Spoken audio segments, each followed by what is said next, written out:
Welcome to the Radio Entrepreneur Show. Thank you for having me. Andre, why don't you first tell us a little bit about yourself and then why you undertook this undertaking to write this book? Okay, yeah, I love to. First of all, I'm part of Maastricht School of Management. I'm there the associate professor in high performance organizations, so I do my research there into high performance organizations. And next to this, I have my own company, which is basically, it's not a consulting company, but it's like inspiration company and also a research company. So I try to combine the academic with the practical work. Now, why did I start this research? 10 years ago, it has been research also, which almost took me 10 years. And that just had to do with the fact that I call it curiosity. I wanted to know what makes a great company tick and what keeps it ticking. And I think that was the most important one.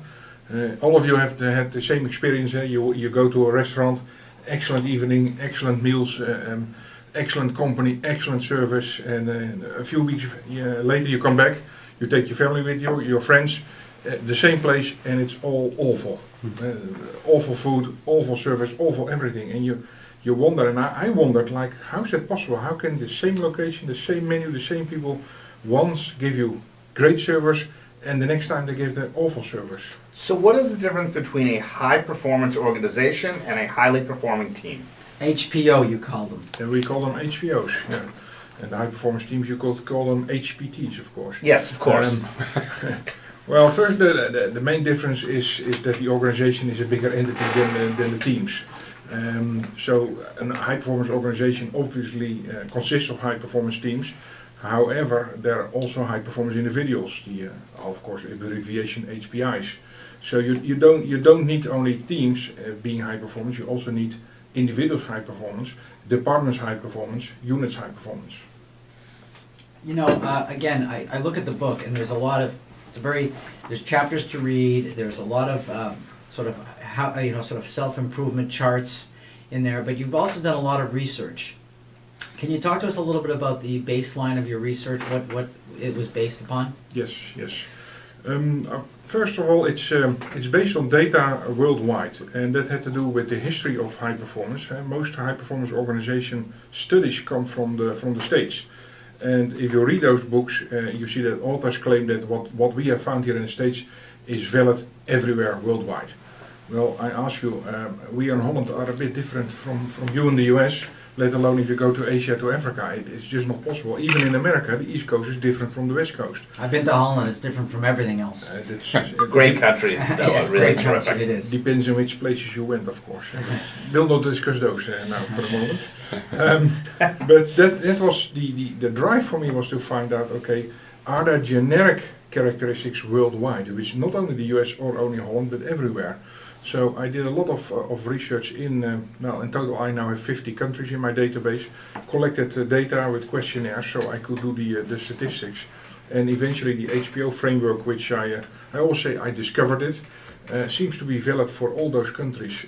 Also for all kinds of organizations, big, small, family owned or on the stock list, everywhere it's the same 5 factors come back. So what was the inspiration to write a book as opposed to a series of white papers or put this in a series of video seminars, etc.? Well, actually, I did write a series of white papers and especially articles, being an academia. Sure.